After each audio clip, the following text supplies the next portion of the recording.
क्या आपने कभी यह सोचा है कि जब कुंभकर्ण इतने लंबे समय तक सोता था, तब उसकी पत्नी क्या करती थी? क्या वह भी उसके साथ सोती थी या फिर वह अकेले रहकर कुछ और काम करती थी? कुंभकर्ण के सोने के बाद उनका जीवन सूखा रहता था या वे उसे किसी और के सहारे उसे हरा भरा रखती थी? आज की इस वीडियो में आपको पूरी जानकारी मिलेगी। जब कुंभकर्ण 6 महीने के लिए गहरी नींद में सोता था, तब उसकी पत्नी क्या करती थी? इस सवाल का जवाब इतना सीधा नहीं है। इसका उत्तर जानने के लिए हमें जाना पड़ेगा रामायण के उस हिस्से में जहां इस बात का जिक्र आता है। तो चलिए दोस्तों, इस रहस्य से पर्दा उठाते हैं। भगवान शिव, जिनके नेत्रों में सृष्टि का समस्त ज्ञान समाया था, माता पार्वती की ओर देखा। पार्वती का चेहरा गंभीर था, उनकी आंखों में जिज्ञासा की चमक थी, पर मन में कोई अनसुलझा प्रश्न उन्हें विचलित कर रहा था। शिव ने अपनी मंद मुस्कान के साथ पूछा, हे देवी, आज तुम्हारा मन उदास क्यों प्रतीत हो रहा है? तुम्हारी आंखों में प्रश्नों का मंथन दिखाई देता है। बताओ, कौन सी बात तुम्हें परेशान कर रही है? माता पार्वती ने सिर झुकाकर विनम्रता से कहा, प्रभु, आपकी गहन तपस्या और ज्ञान के समक्ष मैं यह प्रश्न रखने का साहस कर रही हूं। मेरे मन में एक शंका लंबे समय से घर किए हुए है, जिसका उत्तर मुझे कहीं नहीं मिला। रामायण में लिखा गया है कि रावण का भाई कुंभकर्ण 6 महीने तक गहरी निद्रा में रहता था और फिर 6 महीने तक जागता था। यह तो सभी जानते हैं, पर मेरे मन में यह जिज्ञासा है कि जब कुंभकर्ण सोता था, तब उसकी पत्नी क्या करती थी? क्या वह अकेली रह जाती थी? क्या वह भी सोती थी या कोई विशेष कार्य करती थी? यह प्रश्न मुझे बार बार परेशान करता है, पर किसी ग्रंथ में इसका स्पष्ट उल्लेख नहीं मिला। कृपया मेरी इस शंका का समाधान करें। शिव ने हल्के से हंसते हुए कहा, हे पार्वती, तुम्हारा प्रश्न केवल जिज्ञासा नहीं, बल्कि एक स्त्री के त्याग, धैर्य और प्रेम की गहराई को छूता है। तुमने जो पूछा, वह कुंभकर्ण के जीवन का एक अनजाना पहलू है, जिसे बहुत कम लोग जानते हैं। मैं तुम्हें एक ऐसी कथा सुनाता हूं जो न केवल तुम्हारी शंका का समाधान करेगी, बल्कि कुंभकर्ण और उसकी पत्नियों के जीवन के रहस्यों को भी उजागर करेगी। माता पार्वती ने श्रद्धापूर्वक सिर झुकाया और बोली, प्रभु, कृपया कथा आरंभ करें, मैं पूरी एकाग्रता से सुनूंगी। शिव ने कहा, हे देवी, कुंभकर्ण कोई साधारण राक्षस नहीं था। वह रावण का छोटा भाई और रामायण का एक महत्वपूर्ण पात्र था। उसका शरीर इतना विशाल था कि जब वह चलता तो धरती डोलने लगती। उसकी छाया पड़ते ही सूर्य का प्रकाश धुंधला पड़ जाता। उसकी भूख इतनी प्रचंड थी कि वह एक बार में कई गांवों का भोजन खा जाता, फिर भी उसका पेट नहीं भरता। यह कोई अतिशयोक्ति नहीं थी, पार्वती।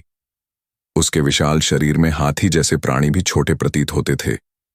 उसकी भूख इतनी थी कि कभी कभी वह अपनी ही प्रजा को भी निगल जाता। यह देखकर स्वयं ब्रह्मा जी चिंतित हो उठे। उन्होंने सोचा, यदि यह राक्षस इसी तरह खाता रहा तो एक दिन पूरी सृष्टि को निगल जाएगा। इसे नियंत्रित करना आवश्यक है। कुंभकर्ण ने अपनी शक्ति बढ़ाने के लिए कठोर तपस्या शुरू की। शिव ने आगे कहा, वह जंगलों में बैठकर ब्रह्मा जी की तपस्या करने लगा। उसकी तपस्या इतनी प्रबल थी कि स्वर्गलोक तक उसका प्रभाव पहुंच गया। ब्रह्मा जी प्रसन्न हुए और आकाशवाणी के माध्यम से बोले, हे कुंभकर्ण, मैं तुम्हारी तपस्या से संतुष्ट हूं। मांगो, तुम्हें क्या वरदान चाहिए? कुंभकर्ण के मन में सत्ता का लालच था। वह इंद्र का सिंहासन छीनना चाहता था। उसने सोचा, मैं इंद्रासन मांगूंगा और स्वर्ग का राजा बनूंगा। लेकिन ब्रह्मा जी ने उसकी मंशा भांप ली। सृष्टि की रक्षा के लिए उन्होंने एक युक्ति रची। उन्होंने माता सरस्वती से प्रार्थना की कि वे कुंभकर्ण की जिह्वा पर विराजें और उसके विचारों को बदल दें। जैसे ही कुंभकर्ण ने वरदान मांगा, सरस्वती ने उसकी जीभ को प्रभावित किया। वह इंद्रासन की जगह निद्रासन बोल बैठा, जिसका अर्थ था गहरी नींद का वरदान। ब्रह्मा जी ने मुस्कुराते हुए कहा, तथास्तु। जब रावण को यह पता चला, वह व्यथित हो उठा। शिव ने बताया, उसने सोचा, मेरा भाई अब सदा सोता रहेगा, उसकी शक्ति का कोई उपयोग नहीं होगा। वह ब्रह्मा जी के पास गया और विनती की, प्रभु, कृपया मेरे भाई को यह वरदान दें कि वह 6 महीने सोए और 6 महीने जागे, ताकि वह युद्ध में हमारी सहायता कर सके। ब्रह्मा जी ने रावण की प्रार्थना स्वीकार की और कुंभकर्ण को यह संशोधित वरदान दे दिया। इस प्रकार कुंभकर्ण 6 महीने गहरी निद्रा में रहता और 6 महीने जागता। जब कुंभकर्ण पहली बार 6 महीने की निद्रा से जागा, शिव ने गंभीर स्वर में कहा, तो लंका में हाहाकार मच गया। उसकी भूख इतनी तीव्र थी कि वह लंका की वाटिकाओं से फल तोड़कर खाने लगा, पर उसका पेट नहीं भरा। वह लंका से बाहर निकला और जो भी सामने आया उसे निगलने लगा। उसका विशाल शरीर ऐसा था कि वह मनुष्यों को अपनी उंगलियों से उठाकर मुंह में डाल देता। उसकी भूख और शक्ति के सामने देवता भी भयभीत थे। यह सब उस वरदान का परिणाम था जो उसकी शक्ति को नियंत्रित करने के लिए दिया गया था।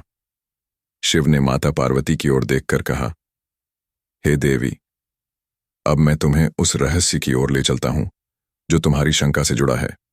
कुंभकर्ण की एक नहीं बल्कि 3 पत्नियां थीं और प्रत्येक का स्वभाव और जीवन एक दूसरे से भिन्न था। कुंभकर्ण की पहली पत्नी थी वज्रज्वाला। शिव ने कहा, जब रावण ने मंदोदरी से विवाह किया तो उसने अपने भाई के लिए भी योग्य वधू की खोज शुरू की। वह दैत्यराज बलि के पास पहुंचा, जिन्हें भगवान विष्णु ने वामन अवतार में पाताल भेजा था। बलि की पुत्री वज्रज्वाला कोई साधारण कन्या नहीं थी। जब वामन अवतार ने बलि से 3 पग भूमि मांगी तो वज्रज्वाला ने यह दृश्य अपनी आंखों से देखा था। उस घटना ने उसके भीतर एक अद्भुत शक्ति और विवेक जगा दिया। वह एक कुशल योद्धा और शस्त्र निर्माण की विशेषज्ञ बन गई। वह तलवारें, भाले और अन्य युद्ध सामग्री बनाने में निपुण थी। रावण ने उसकी योग्यता देखकर बलि से उसका हाथ मांगा और कुंभकर्ण से उसका विवाह हुआ। लंका आने के बाद वज्रज्वाला ने शस्त्र निर्माण का कार्य शुरू किया। शिव ने आगे कहा, रावण ने उसे लंका की शस्त्र सेना का प्रमुख नियुक्त किया। वह युद्ध के लिए शक्तिशाली हथियार बनाती थी। कुंभकर्ण और वज्रज्वाला के 2 पुत्र हुए, कुंभ और निकुंभ, जो दोनों ही शक्तिशाली योद्धा बने। वज्रज्वाला का जीवन युद्ध और शस्त्रों से जुड़ा था और वह लंका की रक्षा में महत्वपूर्ण भूमिका निभाती थी। कुंभकर्ण की दूसरी पत्नी थी कर्कटी। शिव ने बताया, यह विवाह कुंभकर्ण की अपनी पसंद से हुआ। एक बार वह सह्याद्री पर्वतों में भटक रहा था जब उसकी नजर एक राक्षसी राजकुमारी पर पड़ी। कर्कटी का स्वभाव तेजस्वी और क्रोधी था, पर उसमें अपार शक्ति थी। कुंभकर्ण की विशालकाय छवि देखकर वह आकर्षित हुई और दोनों का विवाह हो गया। कर्कटी लंका में नहीं रही, वह पर्वतों में ही निवास करती थी। उसका जीवन रहस्यों से भरा था। कुंभकर्ण और कर्कटी का एक पुत्र हुआ जिसका नाम था भीमासुर। वह भी अपने पिता की तरह शक्तिशाली राक्षस बना। कुंभकर्ण की तीसरी पत्नी थी तड़ितमाला। शिव ने गहरे स्वर में कहा, वह महोदर नामक राजा की पुत्री थी। उसका स्वभाव शांत, सेवाभावी और समर्पित था। तड़ितमाला ने कुंभकर्ण के सोने और जागने के चक्र को समझा और उसका साथ निभाया। जब कुंभकर्ण 6 महीने की गहरी निद्रा में होता तो तड़ितमाला उसकी देखभाल करती। वह जानती थी कि कुंभकर्ण के जागने पर उसकी भूख इतनी तीव्र होगी कि पूरी लंका का अन्न भी कम पड़ सकता है। इसलिए वह 6 महीने तक प्रतिदिन भोजन तैयार करती, अनाज इकट्ठा करती और उसे भंडारण करती। वह न थकती, न सोती, न शिकायत करती। उसका यह समर्पण और प्रेम एक पत्नी के कर्तव्य की मिसाल था। माता पार्वती ने उत्सुकता से पूछा, प्रभु, कुंभकर्ण और रावण राक्षस क्यों बने? क्या यह उनका स्वाभाविक स्वरूप था? शिव ने प्रेम पूर्वक उत्तर दिया, हे देवी, यह प्रश्न गूढ़ है। रावण और कुंभकर्ण का राक्षस योनि में जन्म एक प्राचीन श्राप का परिणाम था। भागवत पुराण में इसका उल्लेख है। बहुत पहले वैकुंठ में भगवान विष्णु के 2 द्वारपाल थे, जय और विजय। वे विष्णु के परम भक्त थे, पर उनके भीतर अहंकार का एक अंश प्रवेश कर गया। एक दिन सनक, सनंदन, सनातन और सनत कुमार, जो तप और ज्ञान के लिए प्रसिद्ध थे, वैकुंठ में विष्णु के दर्शन हेतु आए। उनके बाल रूप को देखकर जय और विजय ने उनकी हंसी उड़ाई और उन्हें प्रवेश से रोक दिया। क्रोधित होकर सनकादि ऋषियों ने श्राप दिया, तुम्हारा व्यवहार राक्षसों जैसा है, अतः तुम राक्षस योनि में जन्म लोगे। जय और विजय ने क्षमा मांगी। शिव ने आगे कहा, पर ऋषियों ने कहा, श्राप वापस नहीं होगा। पर तुम्हें मुक्ति मिलेगी। तुम 3 जन्मों तक असुर योनि में रहोगे और प्रत्येक जन्म में भगवान विष्णु स्वयं तुम्हारा उद्धार करेंगे।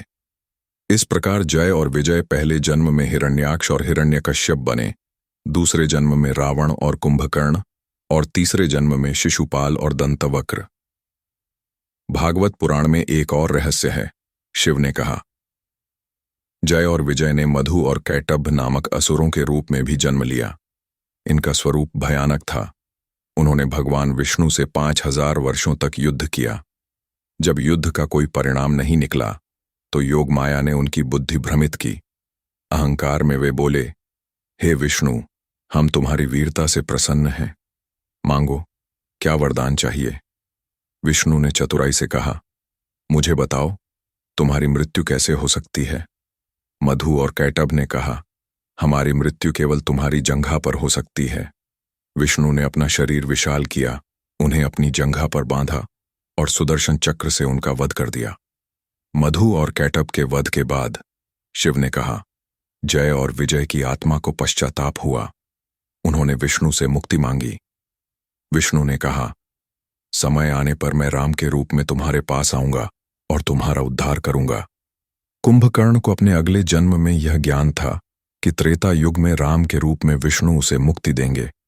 वह इस प्रतीक्षा में जन्म जन्मांतर भटकता रहा। शिव ने कथा को आगे बढ़ाते हुए कहा, जब त्रेता युग में श्री राम ने सीता के हरण के बाद लंका पर चढ़ाई की तो रावण की सेना हारने लगी। विभीषण पहले ही राम के पक्ष में चले गए थे। रावण ने अपने सबसे शक्तिशाली योद्धा कुंभकर्ण को जगाने का आदेश दिया। कुंभकर्ण उस समय 6 महीने की निद्रा में था। उसे जगाने के लिए नगाड़े बजाए गए, हाथियों से धरती हिलाई गई, गंगा जल छिड़का गया और गर्म लोहे से स्पर्श किया गया, तब जाकर वह जागा। जागने पर कुंभकर्ण ने रावण से पूछा, भैया, मुझे समय से पहले क्यों जगाया गया। रावण ने युद्ध की स्थिति बताई। कुंभकर्ण ने शांत स्वर में कहा, भैया, मंदोदरी जैसी पवित्र पत्नी के होते हुए आपने सीता का हरण किया, यह अधर्म है। अभी भी समय है, राम से क्षमा मांग लें, वे करुणा मूर्ति हैं, अवश्य क्षमा करेंगे। रावण क्रोधित हो उठा और बोला, मुझे उपदेश मत दो, युद्ध के लिए तैयार हो। कुंभकर्ण ने सिर झुकाया और कहा, आप मेरे बड़े भाई हैं, आपका आदेश मेरा धर्म है। अगले दिन कुंभकर्ण रणभूमि में उतरा। शिव ने कहा, उसके विशाल शरीर की छाया से दिन में अंधेरा छा गया। उसने वानर सेना में हाहाकार मचा दिया, हजारों वानरों को मार गिराया। जब राम ने यह देखा तो उन्होंने धनुष उठाया और एक शक्तिशाली बाण से कुंभकर्ण का वध कर दिया। कुंभकर्ण धरती पर गिरा, पर उसके चेहरे पर संतोष था, क्योंकि उसे मोक्ष प्राप्त हो चुका था। कुंभकर्ण की मृत्यु से रावण दुखी हुआ। शिव ने कहा, पर उसकी पत्नियां वज्रज्वाला और तड़ितमाला और भी व्यथित थीं। दोनों ने श्री राम के समक्ष प्रार्थना की, प्रभु, हमने जीवन भर अपने पति की सेवा की, अब हमें भी इस राक्षस योनि से मुक्ति दें। राम ने उनके समर्पण को देखा और उन्हें मुक्ति प्रदान की।